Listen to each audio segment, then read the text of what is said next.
Je veux aujourd'hui vous parler d'une chose fragile et précieuse, la liberté d'expression sur Internet. De nombreux officiels européens ou encore le ministre français des Affaires étrangères réclament l'interdiction de la plateforme numérique X, anciennement Twitter, au motif que son propriétaire Elon Musk l'utiliserait pour promouvoir un certain nombre de valeurs et d'opinions ou promouvoir certains candidats aux élections. Cette vision est profondément arriérée, défaitiste et dangereuse. Elle témoigne, chez une partie des élites occidentales, d'une intolérance profonde pour la véritable liberté. La liberté d'expression dont chacun peut user dans les limites définies par la loi. Sans la liberté d'expression, c'est tout l'esprit occidental qui s'éteint et ce sont nos démocraties qui se fragilisent.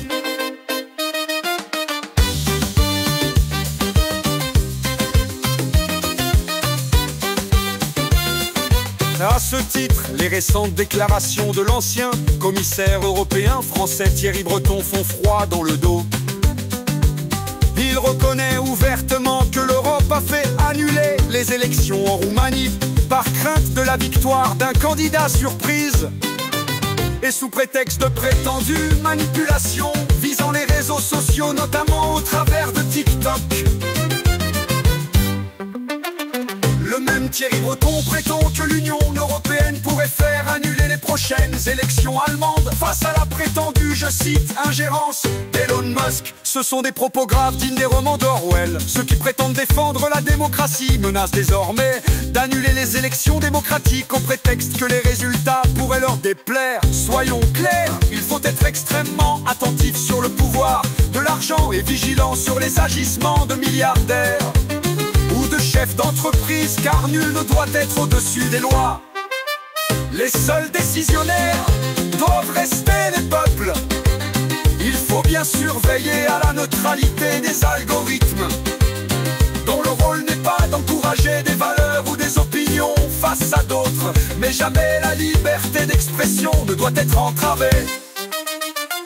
La controverse est toujours préférable à la censure et les excès de liberté aux dérives de l'arbitraire.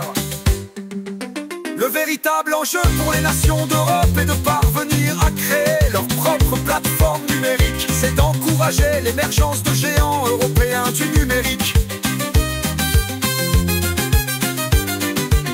Le véritable drame pour notre continent, c'est qu'il n'est pas souverain face aux GAFA, mais à d'autres entreprises du numérique, essentiellement américaines.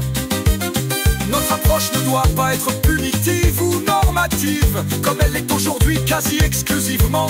Nous devons conserver nos talents, qui sont trop nombreux à partir à l'étranger, diminuer la fiscalité sur la production des serrer les taux réglementaires qui étouffent l'initiative. C'est en renouant avec cette ambition, avec l'ambition de la croissance, que nous pourrons disposer en Europe de nos propres réseaux sociaux, avec nos règles de transparence et d'éthique et nos critères de respect de la démocratie et de la vie privée.